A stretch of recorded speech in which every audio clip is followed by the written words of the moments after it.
Përshëndetje të nderuar miq, do të shkojmë në Shtetet e Bashkuara të Amerikës për të folur me zotin Artan Nati, një figurë e rëndësishme e diasporës shqiptare atje, antar i kryesisë Vatrës në Chicago.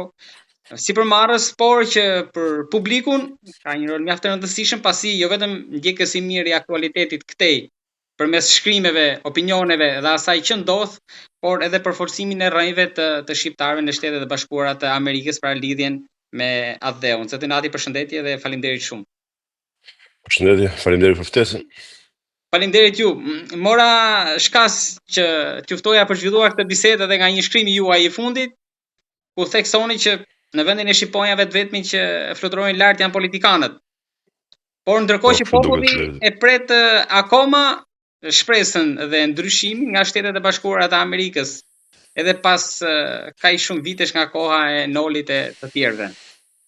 Po, e vërtet.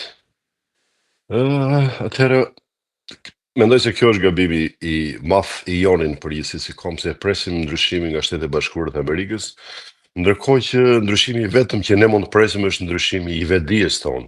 Ndryshimi duhet vi nga brenda radh parë, ta mirëkuptojmë sistemin kapitalist, kemi mundësi të ngrem shpirtin e revoltës, të kemi mundësi të kuptojmë defektet tona në histori, të kuptojmë si ka rrjedhur historia jonë dhe në mënyrë të tillë bëhemi të ndërgjegjshëm dhe pikërisht zhvillojmë atë shpirt që është i domosdoshëm për kapitalizmin.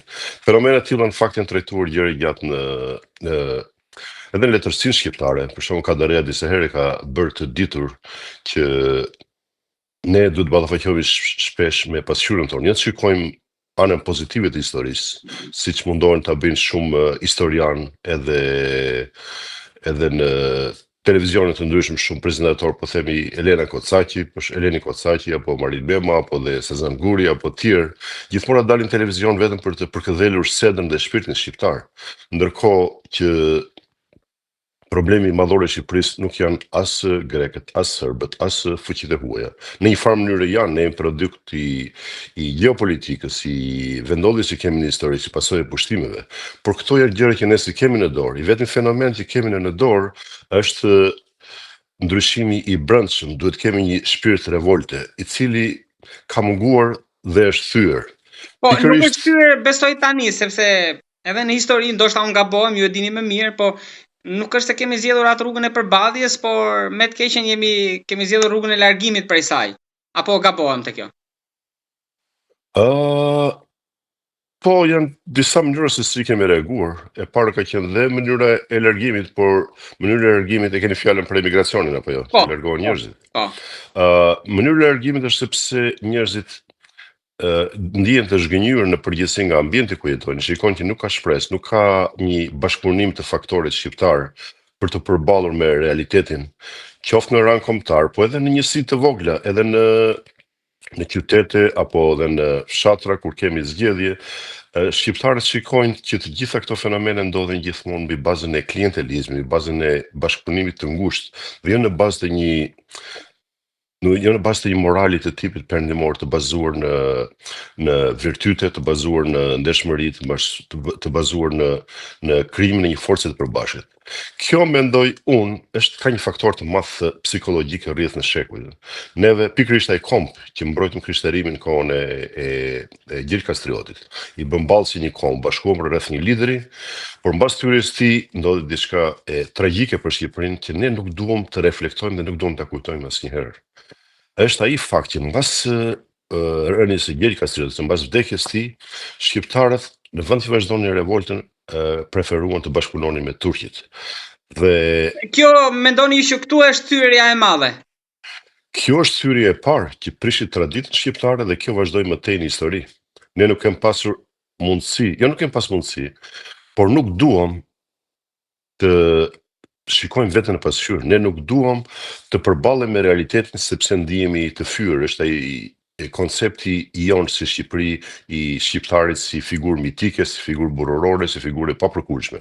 Por ndërkohë, po të shikosh mbas rënies së Skënderbeut, shikojmë një fenomen të çuditshëm. Shqiptarët e para ndrojnë fen, që ndikoi në mënyrë madhore në identifikimin tonë më shumë si turq se shqiptar. Në historinë tonë, më shumë shqiptar, figurat më intelektuale kanë qenë më të vlefshëm ose shumë të vlefshëm për Perëndërinë Osmane se për shqiptarët.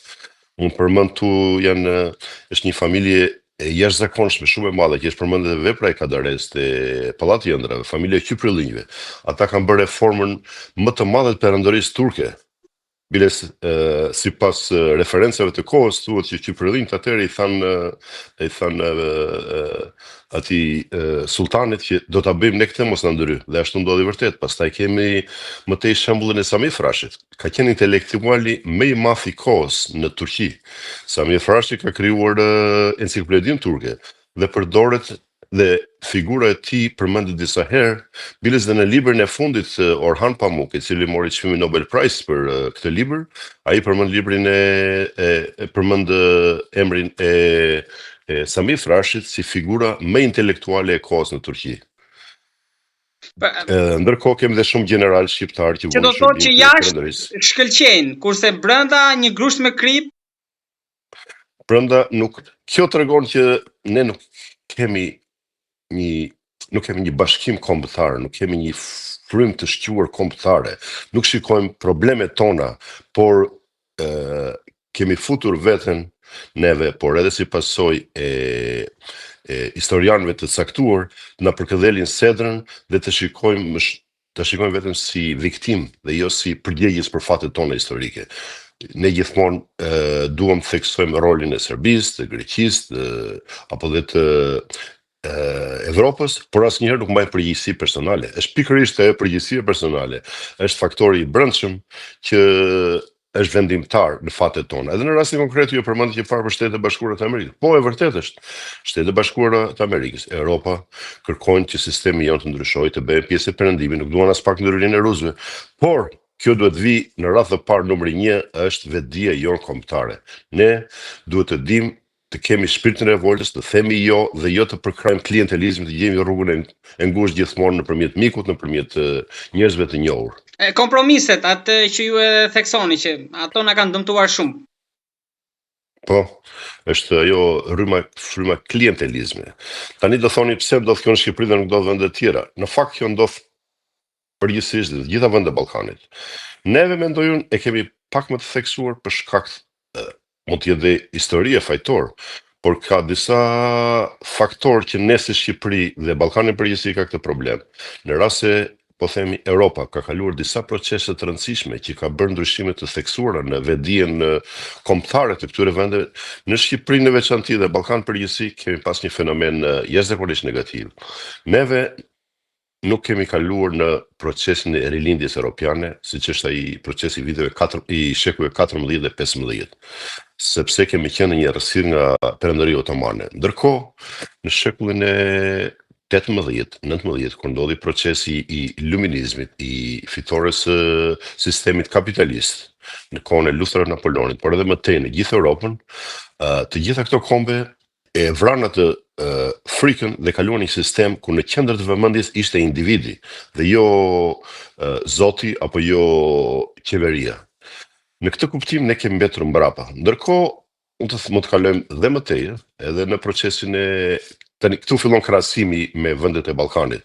Nëse vendet e Ballkanit patën një revolt që erdhi nga brenda dhe patën një luftë të madhe perëndorinë osmane, në Shqipëri në fakt në 1912 nuk pati luftë dhe revoltë reale. Këtë duhet ta themi dhe duhet përballemi me këtë fakt se ndryshe do vazhdojmë të veprojmë në të njëjtën mënyrë. Në vitin 1912 ne ishim vendi i fundit dhe më shumë ishte rënia e perëndisë osmane se sa revolta jonë. Ndërkohë, në këtë proces në vitin 1912, mos harrojmë në Shqipëri ne përmendim gjithmonë Ismail Kemalin, por harrojmë të themi që feudalët e asaj kohe ishin kundra, sepse mendonin për shtetin personal. Mund të përmend Mesat Pashotan në kësaj kohe, që preferon të bënte aleancë me serbët vetëm për shtetin personal. Dhe kjo mendoj unë, kjo traditë ka vazhduar. Shqiptari preferon më mirë për shtetin personal, edhe jo të mendoj. Vazhdoi kjo shmangje, ndoshta me përballjen edhe në 90-ën, që ndoshta ajo bravo. Nuk e rrëzuam ne, po. Bravo. Kjo është pikërisht. Kjo gjë ka vazhduar në shekuj. Mund të themi më vonë vazhdoj edhe me Fanolin. Fanoli ishte një nga figurat më të shquara, por i pa kuptuar. Dhe shpesh ai ishte i akuzuar. Fanoli ishte pikërisht ai donte të zhdukte feudalizmin, marrëdhënie me oligarkin dhe donte të sillte sistemin kapitalist Shqipëri. E vërteta është që ai mund të themi dështoi, por jo për fakt të tij, në fakt dështuam ne si shqiptar, dështoi mentaliteti jon, mënyra si ne mendojmë dhe operojmë. Dhe kjo ishte arsye që ne përfunduam të vinë të vitet 90. Duhet ta pranojmë faktin që në Shqipëri nuk pati revolt, nuk pati revolt në kuptimin revolucionar të fjalës, të cilët ndryshimin e madh. Revolta ishte, por kjo revolt ishte më shumë si shprehje e atij mllefit të akumuluar në 50 vjet të komunizmit. Por ndërkohë duhet dim mos organizimi jon solli që në krye të partive shqiptare, të gjitha partive, por kryesisht të dy të mëdha, erdhën lidera të emëruar nga Partia Komuniste. Dhe pikërisht këta lider me mentalitet komunist në kanë sjellë në këtë moment që jemi sot, por nuk duhet fajsojmë ata në fakt, duhet të shikojmë gjithmonë përgjegjësinë të vetje. Jemi ne pikërisht me mentalitetin tonë që i kemi lejuar ata të bëjnë si duan, nuk kemi pas shpirtin e revoltës të akumuluar në shekuj, dhe më mirë preferojmë të bashkëpunojmë me këta lider, të bashkëpunojmë me, po themi në një mënyrë figurative, me të keqen për interesa personale dhe mos të operojmë duke pasur si bazë dinjitetin, vlerat njerëzore dhe pavarësinë e individit. Zoti Nati, aktualisht në Shqipëri, më shumë normalisht në Tiranë, po në gjitha sferat, fushat, nuk po them që pse nuk kemi shumë, po edhe ata që janë, ata kokra të intelektualëve, pse mendoni që hezitojnë që të dalin në balë të proceseve për ta marrë shoqërinë përpara, pra për ta udhëhequr? Po të vëshore në historinë shqiptare, të gjithë personat që kanë tentuar të dalin mbi turmën, të tregojnë atyre të vërtetën, të tregojnë atyre problemet reale, gjithmonë janë anatemuar nga shoqëria shqiptare. Bile shpesh janë parë të tradhtar. Mund ta filloj këtë që me Ismail Kadaren, figura më e madhe e kombëtare shqiptare, që gjithmonë me të stilin e tij shakespearian hynte thellë në ndërgjegjen, në vetdijen shqiptare, duke parë aty një figurë shqiptare që kishte mbetur mbrapa, që otomanizmi i kishte mbërthyer shpirtin, nuk e lejonte të dilte nga vetja, të nxirrte atë shpirtin e revoltës, të europianizoi, të bëjë si gjithë kombet e tjera. Dhe pikërisht për këto arsye ai nuk u pëlqye nga populli, ndërkohë që ne shikojmë një fenomen tipik, siç ju thash dhe parë, që pikërisht ata historian, politikan, po dhe të tjerë, ata që si thuash ledatojnë sedrën e shqiptarit, pikërisht ata dalin në krye. Si ka mundësi, është pyetje, që këta njerëz si Kadareja, si Fanoli, apo edhe politikanë të sotshëm, që të rinj që tentojnë të gjejnë arsyet kryesore, gjithmonë bien poshtë. Ndërsa kemi politikanë, po ta marrim në histori, që nga Ahmet Zogu, që nga vazhdojmë me temën e Enver Hoxhën, vazhdojmë me Sali Berishën, Ramën, Nanon, të gjitha njerëz thjesht ledatojnë shpirtin e shqiptarit, nuk u thon natyra asnjëherë të vërtetë. Dhe pikërisht është kjo natyra shqiptare e gdhendur në shekuj, që ne do gjithmonë kërkojmë lider të fortë, lider që të na qetësojnë ndërgjegjen tonë, që të ndihemi sigurt. Ne preferojmë të gjejmë lider që na gënjejnë, na mashtrojnë për vlerat, virtytet tona, dhe duam të ledatojmë dhe nuk kërkojmë atë transformimin të vërtet tonë, të marrim përgjegjësinë fatet tona dhe të kritikojmë apo të ngrijmë revoltë sa herë shikojmë probleme me politikën, me natyrën. Do thuash edhe në grupe të vogla, në qytet apo në fshatra, ka shumë intelektual që kërkojnë të ngrihen, kërkojnë të bëjnë diçka bazuar në dinjitetin e tyre personal, në vlerat europiane, por ambienti përreth është vërtet mbytës. Në rastin e parë që ai do të tentojë të zgjidhet apo të marrë disa funksione, njerëzit do ta zhysin, sepse nuk e durojnë dot njeriu e pavarur, njeriu intelektual, njeriu që thotë të vërtetën. Po, mendoj ky është problemi themelor. Përpara shikoheshe Vatra si fanar ndriçues, po tani roli i saj, ju si e shihni? Patjetër, Vatra ka një histori të gjatë. Vatra mbas viteve 1912 me në krye Nolin e Kornizën ka luajtur një rol të qeverisë përkohshme së Shqipërisë, që arriti të krijojë lidhje me fuqitë e mëdha dhe të ruajë të pavarësinë, ndërkohë që Shqipëria ishte kërcënuar nga të gjitha anët nga fqinjët e saj. Edhe tani besoj po kërnohet Po. më shumë me historinë se sa mund të bëj diçka me tepër apo Vatra ka tentuar shpesh në fakt të ndërhyjë në sistemin shqiptar, të organizohet, por e keqja është, siç ju thash edhe më parë, që ka një dëshirë të madhe, ose mund të them frikë të madhe nga qendra në Tiranë, nga partitë politike, që megjithëse janë kundërshtare, por në momente kur u kërcënohet pozita e tyre, ata bëhen bashkë dhe gjejnë mundësi të organizohen, që të shmangin gjithë faktorët që mund ta ndryshojnë situatën në vend. Për shembull, këtu në Amerikë, Vatra ka shumë antar, shqiptarët janë vendosur në të gjithë Amerikën, sidomos në metropolet në New York, në Chicago, në LA, gjithandej. Dhe në fakt në disa takime që kemi pas me kryesinë, ky ka qenë problemi. Çfarë mund të bëjmë neve që Vatra të ketë përfaqësuesit e saj në parlament apo në vendimarrje, sepse në një farë mënyrë dhe emigrantët këtu kanë rreth 25-30 vjet, edhe kanë ndryshuar duke qenë në kontakt për ditë me mënyrën se si operojnë në Shtetet e Bashkuara apo dhe perëndimin në përgjithësi, mendoj që sjellën një impakt tjetër. Por është pikërisht kjo situatë që ndodhet në Shqipëri, që ne duhet ta përballojmë të gjithë, nuk mund të bëhet vetëm me një ndërhyrje të vogël të Vatrës.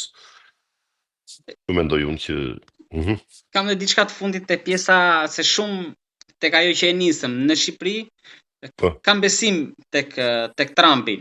Përveç se presin, por kanë edhe besim që do bëj diçka. Ju si mendoni, duke qenë se jeni atje, e njihni kontaktin me politikën, realitetin atje, sepse ka dhe halle probleme tjera, nuk është se ai zgjohet dhe ngryset me Shqipërinë, me Ballkanin. Mund të ndryshojë diçka në këto 3 vite të mbetura, dhe kush është maksimumi që mundet të ndryshojë? Për të marrën e Trumpit, mendoj që ka ardhur, ka ndryshuar të paktën në Amerikë, duket që ka ndryshuar gjithçka. Kuptohet, Amerika ka pas një traditë dhe një doktrinë që prej presidentit Monroe, që thoshte Amerika për amerikanët. Tani u bë Donro.